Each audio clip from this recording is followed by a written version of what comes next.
First off, nice to be compared to mainland. They're obviously one of the top teams down here, top team in the state right now. I think it's similar. I also think it speaks to the whole strength of our conference. Playing an 18-game regular season schedule against this Cape Atlantic League American Conference.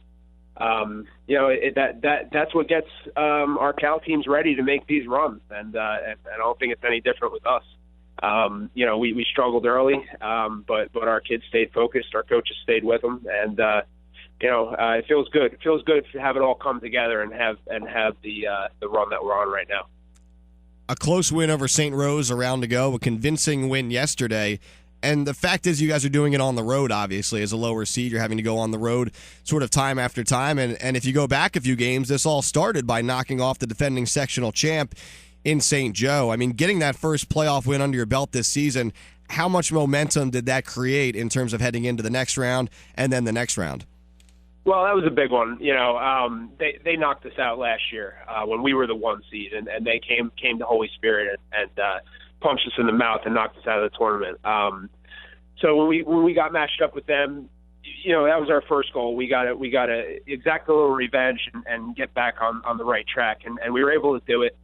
This team responds well to going on the road. I'm not sure what it is, but getting on that bus doesn't faze us. We traveled to St. Joe's, traveled to St. Rose, which was a couple hours, travel a couple hours to Guild St. Bernard. We'll be traveling another couple hours to East Brunswick on Tuesday.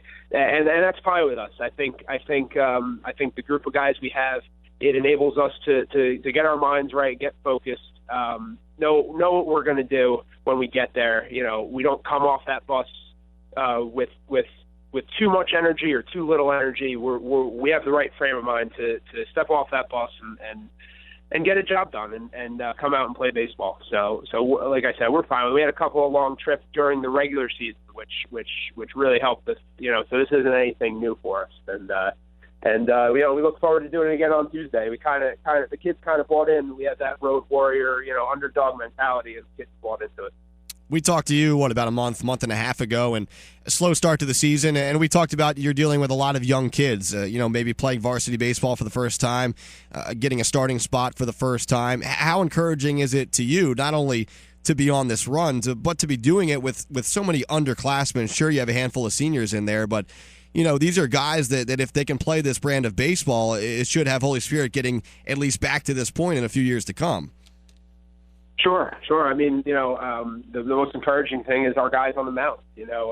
We've played 21 innings of playoff baseball and have given up 2 runs, and neither one of them were earned. And the 3 pitchers who have thrown those innings are all sophomores.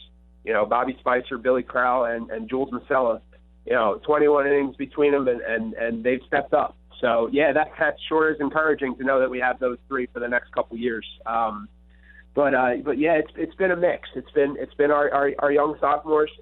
It's been Joe Hartley, Jr., and it's been our seniors. Our seniors have all stepped up and delivered big hits, big plays in the field.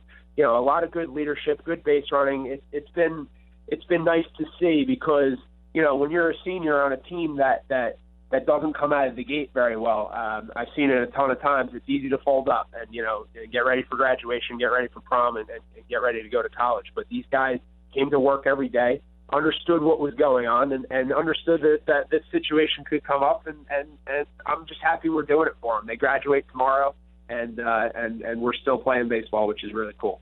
Catching up right now with Steve Normane, head coach of the Holy Spirit Spartans baseball team. Again, the Spartans on a magical run right now through the non-public B playoffs, knocking off Gil St. Bernard's on the road in the semifinals yesterday.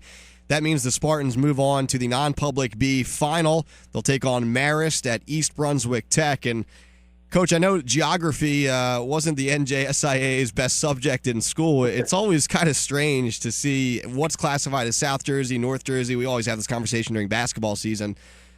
It is what it is, I guess, and you have to go and play against who's next in line. But does that part of this thing frustrate you, that you're playing against maybe teams that would be considered North Jersey by most people, neutral sites that are nowhere near South Jersey? Does that factor into sort of your emotions during this run? No, it's not frustrating. I find it amusing. it is what it is. We're gonna play on a nice field on Tuesday. I happen to know that field, and it's a great place to play baseball, and it's pretty cool. Mainland's playing right down the street at Rutgers. So yeah, no, it's not anything we're gonna get twisted up about. It is what it is. We'll be ready to play Marist. If it was Morristown Friends, we would have been ready to play them. It really doesn't matter where the team's from. We can only focus on what we want to do, our game plan, and like I said, we'll take that long bus ride. We'll be nice and calm. We'll come off the bus. We're not going to run out there like our hair's on fire. We're gonna be ready to play, and hopefully we can get on the board early and score some runs for our pitcher and be able to play for a state championship. You mentioned Mainland playing right down the road on Tuesday, and we talked to Billy Kern earlier on in the show, and he had mentioned that he's been talking to some other coaches, Cape Atlantic League coaches still alive in the playoffs, and obviously the way it's set up, you guys are sort of all playing on the same times and days, so you don't really have a chance to watch each other's games, the teams that are still going, but it's a tight-knit community, Cape Atlantic League baseball, South Jersey baseball as a whole. How nice is it? I know you're focused on your team's run right now, but when you step back, look at the big picture, so many local teams still playing, making sectional finals, winning sectional championships. I mean, what does that say about South Jersey baseball and sort of the camaraderie? I know a lot of you coaches are very close with one another. Sure. I was texting Billy the other day, and it is. It's neat. I think I tweeted something last night. There's 24 teams still playing baseball right now in the entire state of New Jersey, and 3 of them are from our conference. Which I feel, I told you this the last time I was on. I feel that the Cape Atlantic League is the most underrated conference in the state. And I think we're starting to prove that. I hope people around the state start to notice that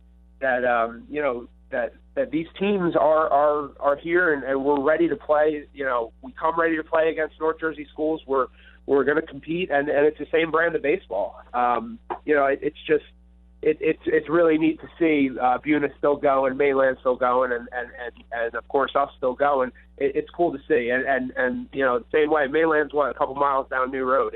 It's really cool that both of us are still going. I know the County League has started up, and I know a lot of coaches still play. I think you play for the Margate Hurricanes. You're missing some games right now, Coach, with your high school team. Are you getting fined for that?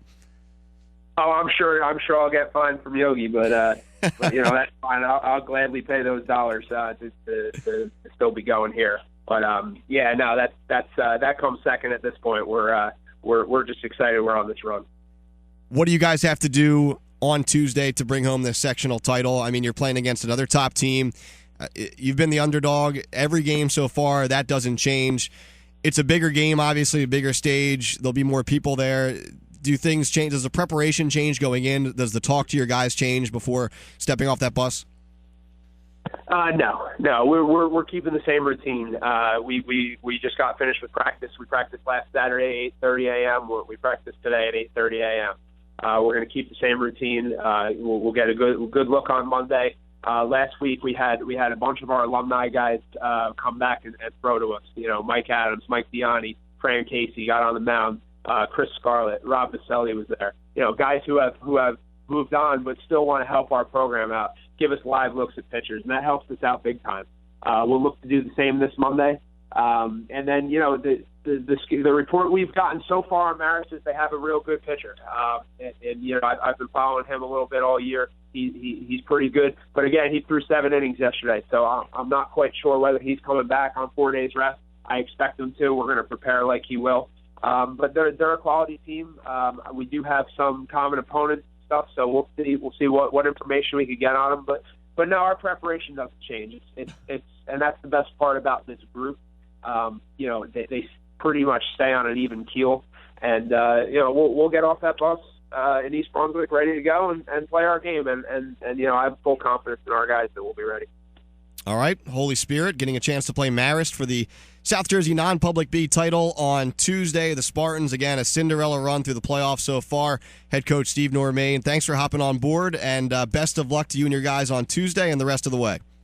I really appreciate it. Anytime. Thanks. All right, you got it. Steve Normane, head coach of the Holy Spirit Spartans. We'll take another break. When we come back, check in with Kevin Minnick from the Courier-Post. We'll talk about that South Jersey Group 4 final and more on the other side. 97.3 ESPN FM.